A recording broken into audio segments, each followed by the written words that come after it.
Filipenses capítulo 4, versículos 11, 12 e 13. Digo isto não por causa da pobreza, porque aprendi a viver contente em toda e qualquer situação. Tanto sei estar humilhado, como também sei ser honrado. De tudo e em todas as circunstâncias já tenho experiência, tanto de fartura como de fome, assim de abundância como de escassez. Tudo posso naquele que me fortalece. Amém. Eu quero falar hoje sobre o seguinte tema: resiliência, sofrendo impactos, mas preservando a alma. De novo, vamos repetir juntos: resiliência, sofrendo impactos, mas preservando a alma. Pois bem, talvez você lembre deste nome, João do Pulo. Foi um atleta especializado em salto em distância e também salto triplo. Foi medalhista olímpico, foi tetracampeão pan-americano e recordista mundial por muitos anos do salto triplo. Dia 22 de dezembro de 1981, sofreu um grave acidente automobilístico e após quase um ano de internação na UTI, ele precisou ter a sua perna direita amputada. Pois bem, ano de 99, ele morre, não por causa da perna amputada, mas entregou-se ao alcoolismo, entregou-se a uma vida solitária, amarga, sofreu depressão, entregou-se aos vícios, não conseguia mais ficar perto de alguém, não conseguia mais sociabilidade, não conseguiu sobreviver sem a fama. Pois bem, guarde este quadro. 1998, outro desportista brasileiro, Lars Grael, vivia no auge da sua carreira, velejador, estava programado para participar nas próximas Olimpíadas e com chance de medalha de ouro para o Brasil. No entanto, ele sofreu um acidente de lancha e também teve a perna direita amputada. Mas o recomeço veio depois de sair do hospital, e aí então ele foi convidado a ser secretário de esportes do governo. Ele foi também convidado a dar palestras, escreveu o livro A Saga de um Campeão, e até hoje ele dá palestras em diversos lugares, até hoje ele dá suporte à equipe de vela do Brasil, e assim por diante. Você fica perguntando então, qual a diferença nesses dois casos? É o status? Não, eles tinham o mesmo status. É grana? Não, tinham mais ou menos o que o outro tinha.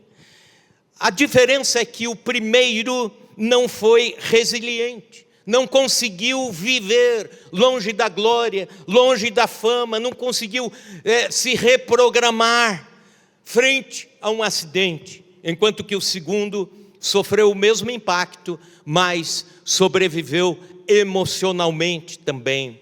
A Epístola aos Filipenses é um tratado sobre alegria, contentamento e entusiasmo.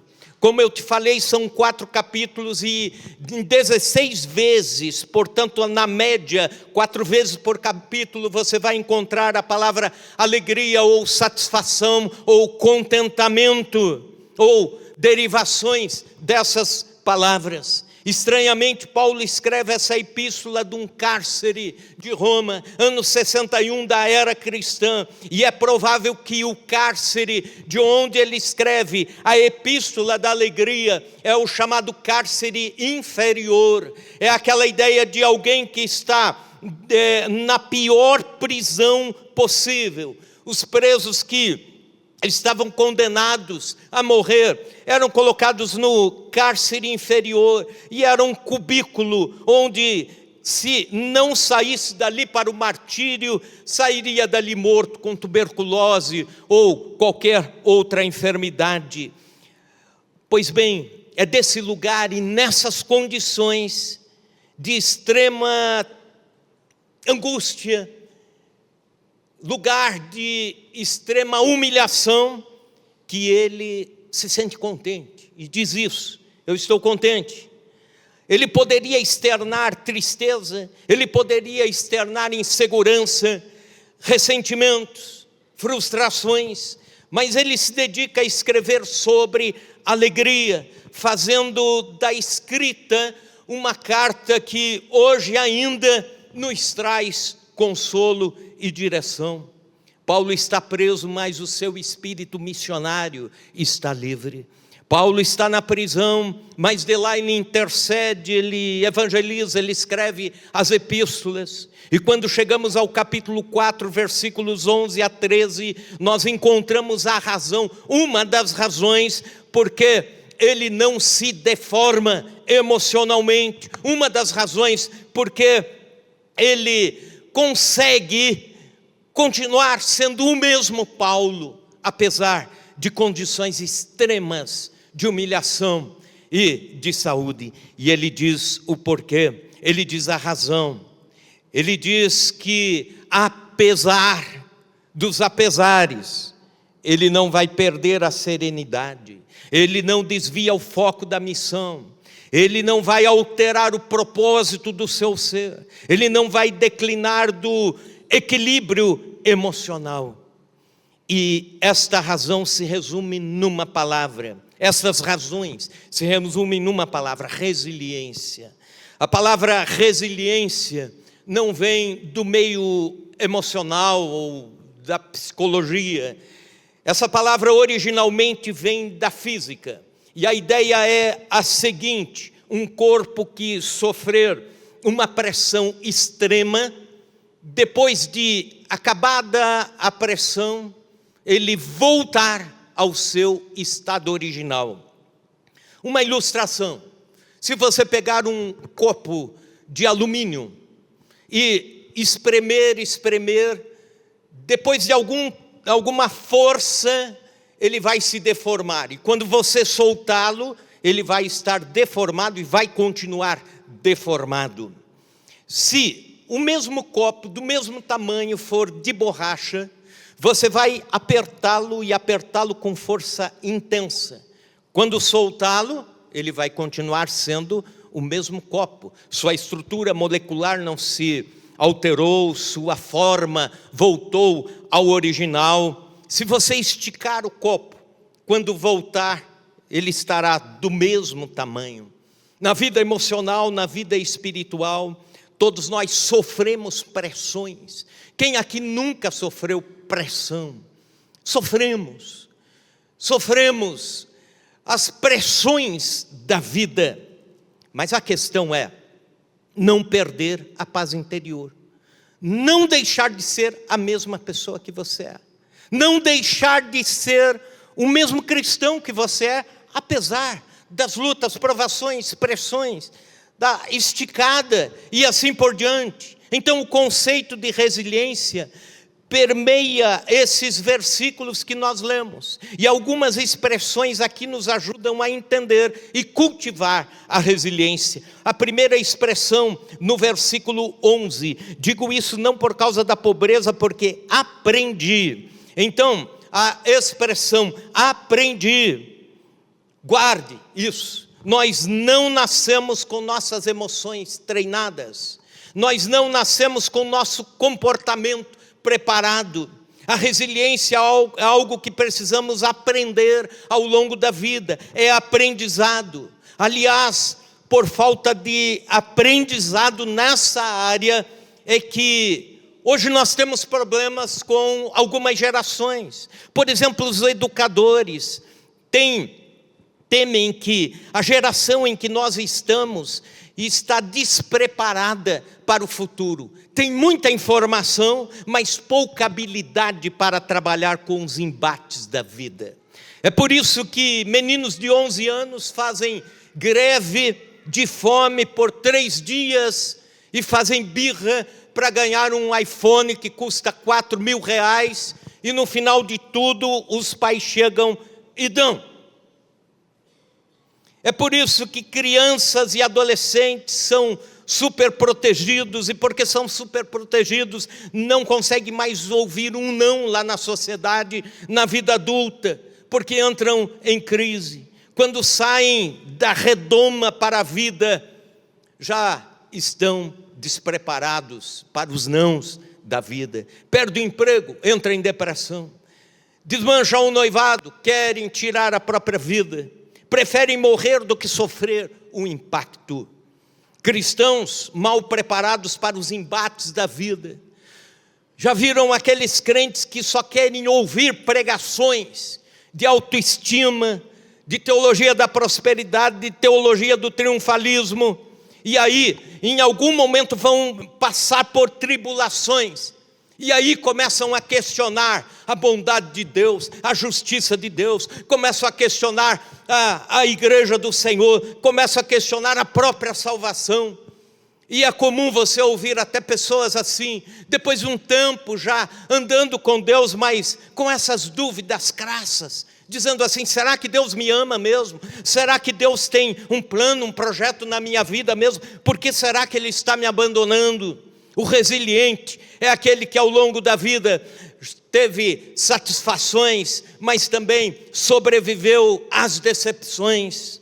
É aquele que teve ganhos e teve perdas e nem por isso mudou a sua fé, a sua confiança em Deus. É aquele que durante a vida ouviu um sim e ouviu um não, mas continua amando e servindo a Deus.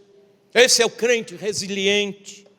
Ele treinou as emoções através das experiências da vida. O cristão resiliente é aquele que, quando perde o emprego, ele ora a Deus, ele clama, ele bate o joelho no chão, ele busca o Senhor, mas no outro dia ele faz o seu currículo, ele vai nas empresas, ele faz os seus contatos, ele ergue a cabeça. Enquanto o novo trabalho não vem, ele vai vender salgadinho, ele vai dirigir Uber, ou ele vende o carro mais caro e compra um carro popular, ajusta o orçamento e continua confiando no seu Deus e servindo a Deus e com fé na vida. Quando o namorado deixa, fica triste, mas não se corrompe, se recompõe, se refaz. Afinal, tem valores na vida que são maiores e precisam ser trabalhados ao longo da caminhada de um jovem. Então, a primeira palavra é aprendi. A primeira expressão, aprendizado. Resiliência é aprendizado. E aí você vai comigo para a segunda palavra, segunda expressão. O que ele aprende? Aprendi a viver contente em toda e qualquer situação. Contente. Então, contentamento. Aqui aparece no grego a língua original em que foi escrito o Novo Testamento.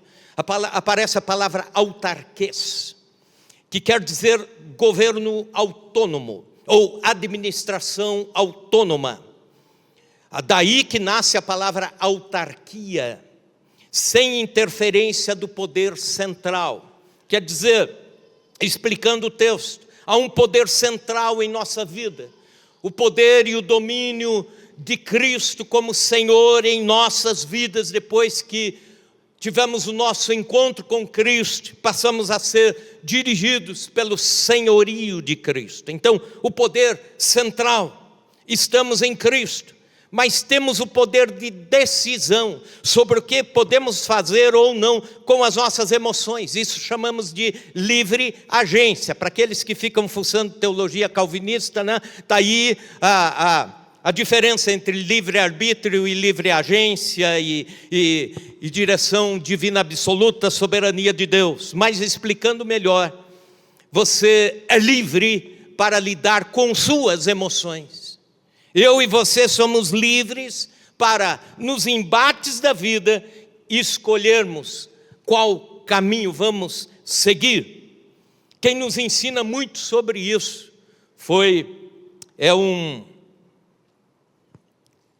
ele era psiquiatra e também psicólogo, Viktor Frankl.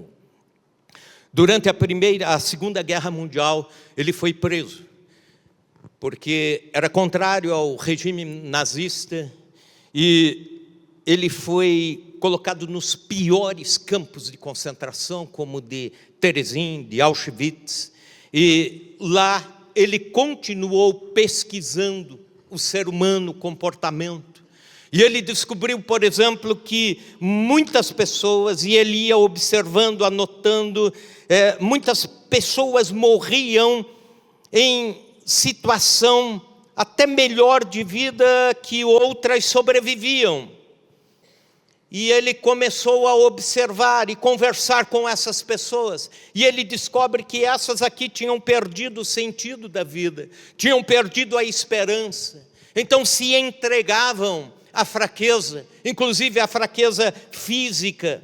E essas aqui tinham ainda alguma esperança. Quando terminar a guerra, quero rever meus parentes. Quando tudo terminar, ainda quero encontrar a minha casa. Quando a guerra acabar, eu quero reencontrar minha família. Aquela esperança, o sentido da vida. E é dele essa frase.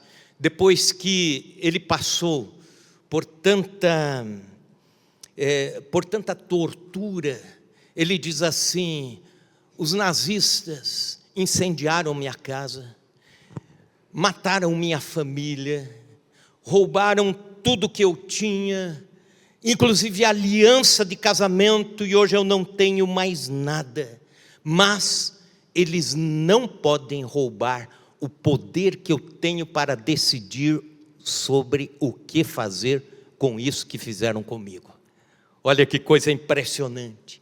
E é dele essa frase: eu não decido o que fazem comigo, mas sou livre para decidir o que fazer com aquilo que fizeram comigo. Isso é resiliência. Explicando melhor, um ladrão assaltou um irmão da IPI de Maringá após o culto. Estava saindo, sabe aqueles sequestros relâmpago? E aí levaram para o caixa eletrônico, levaram para casa, fizeram uma limpa e no fim levaram o carro dele também e tal. E era começo da madrugada, ele estava com mais alguns irmãos da igreja ali, alguns familiares, na delegacia de polícia para dar a queixa, para formalizar a queixa. E aí, de repente, entra o escrivão rápido assim, olha para aquelas pessoas ali e pergunta: quem é a vítima? E aí ele se levantou, mas na mesma hora ele disse assim: doutor, na verdade era para ser eu, mas eu me recuso a dizer que sou a vítima. Sabe por quê? Quando eu voltar para casa, tem uma cama lá esperando, tem o cafezinho, amanhã eu tenho um emprego que trabalho nele e há muitos anos, o carro eu recupero com seguro, se necessário for. Mas sabe quem é a vítima, doutor? A vítima é o cara que me sequestrou, porque ele não tem nada disso. E provavelmente ele vai ter que viver fugindo da polícia, ele vai ter que viver com a sua consciência manchada, ele vai ter que viver no mundo da violência para sobreviver. Então, doutor, é ele a vítima, não eu. Isso é resiliência, você não se deixar deformar pela situação. Governe suas emoções. Quando a vida for impiedosa, estabeleça o governo, o autarqueis, o contentamento. Governe as suas emoções. O impacto é inevitável. Em algum momento você vai sofrer, ou nós sofremos impactos da vida. O impacto é inevitável, mas o efeito é administrável. O golpe é real, mas os desdobramentos são governáveis. Então, a segunda palavra que nos ajuda a entender, a segunda expressão que nos ajuda a entender a resiliência é contentamento, autarqueis, governo sobre as nossas emoções. A terceira expressão, toda e qualquer situação.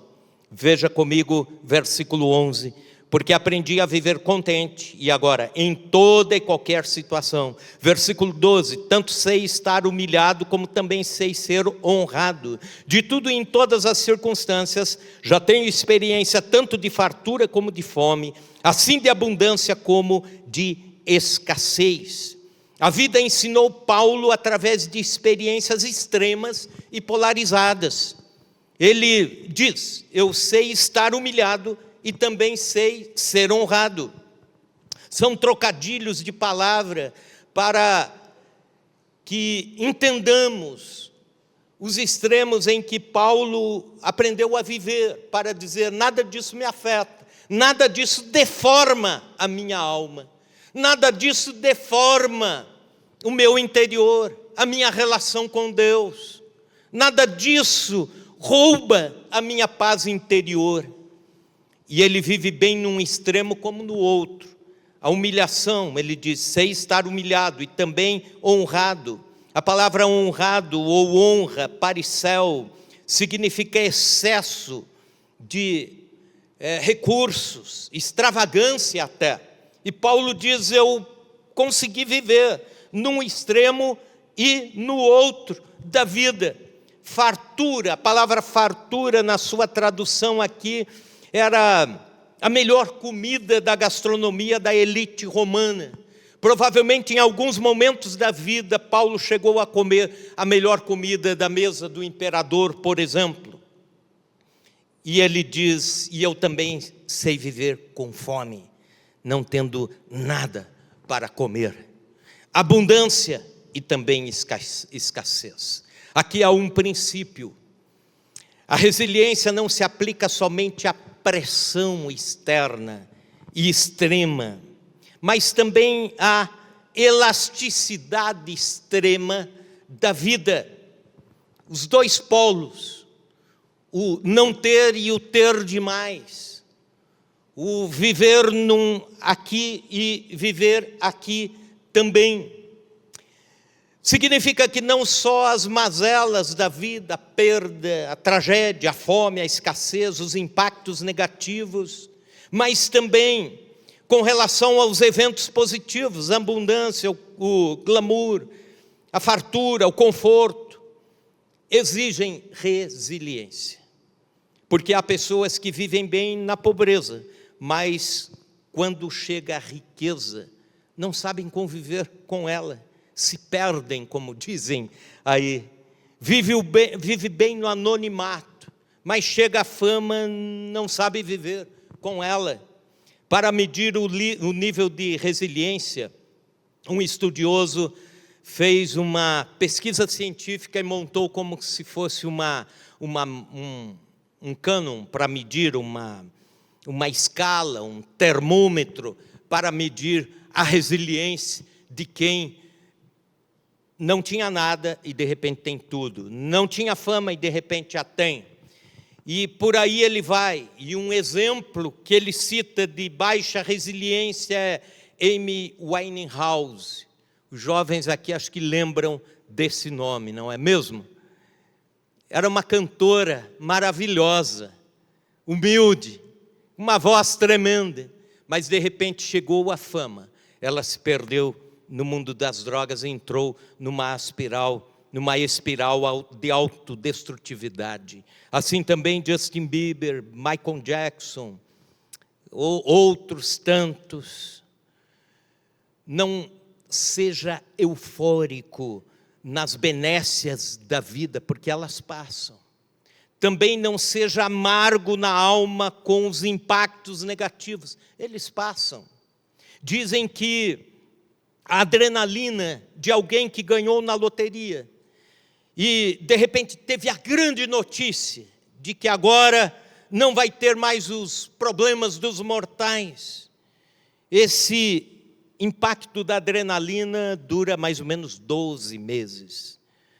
Enquanto que o impacto de alguém que perdeu tudo, alguém que perdeu pessoas queridas e assim por diante, perdeu na falência, também vai durar 12 meses, aproximadamente. Então, o resiliente é aquele que sabe disso, vai passar.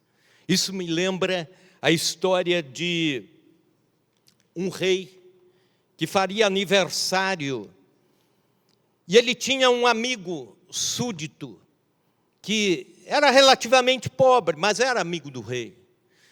E esse amigo disse: eu gostaria de dar um presente para o rei, mas não sei o que eu posso dar para o rei tem tudo. Aí ele foi pesquisar, o que eu posso dar de presente para o rei? Um cavalo? Não, o rei tem os melhores cavalos do reinado. Posso dar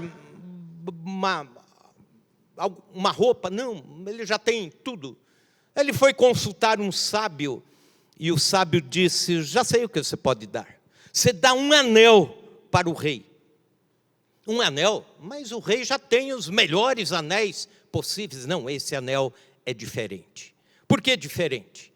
No lado de dentro do anel, no interior do anel, você escreve as seguintes palavras: isso também passará. Isso também passará. E fala para o rei, quando ele estiver muito triste e abatido, tira o anel e lê. Quando o rei estiver muito eufórico, alegre, tira o anel e leia. E assim foi feito.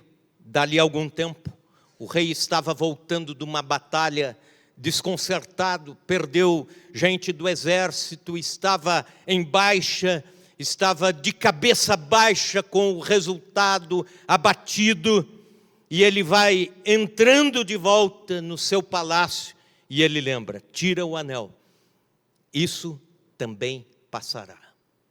Dali a algum tempo ele estava feliz, festejando uma batalha ganha, o aumento dos limites do reino.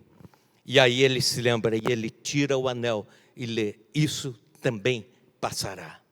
Significa que tanto na elasticidade da vida temos que ter resiliência, como também nas pressões da vida, num extremo ou no outro, como o apóstolo Paulo. E aí a última expressão, versículo 13, acompanhe comigo e peço para que você leia comigo em alto e bom som o verso 13, vamos lá? Tudo posso naquele que me fortalece. Ou em algumas traduções, posso todas as coisas naquele que me fortalece. E a palavra que aparece aqui é dunamis, o poder de impacto, o poder que gera muita energia. Posso todas as coisas, esse poder eu tenho. Mas normalmente as pessoas usam este versículo da Bíblia para dizer assim: eu posso todas as coisas nos momentos difíceis, eu posso as minhas vitórias, as minhas conquistas, eu posso um exibicionismo de poder. Não é isso que o texto está dizendo. O texto está dizendo que eu, com o poder de Deus, posso viver num extremo da vida, ou posso viver no outro extremo da vida, sem me deformar. É isso que este verso da palavra de Deus está nos deixando. Eu tenho poder em Cristo para enfrentar circunstâncias adversas na vida, sem deformar a alma e continuando a adorar a Deus. Em Cristo, passamos pelos impactos sem nos deformar. Eu posso administrar as circunstâncias difíceis da vida. Era ano de 1989. E o seminário em que eu estudava recebeu uma senhora, a dona Teresa, eu não lembro do seu sobrenome, mas uma crente austríaca. E ela testemunhava também a respeito da guerra, e ela foi prisioneira de guerra, e ela foi prisioneira no pior dos campos de concentração, e ela dizia o seguinte: nós estávamos a cada dia entre a vida e a morte. E ela dizia: eu não conhecia Cristo, eu não era convertida ao Senhor, eu não tinha a minha experiência com Jesus.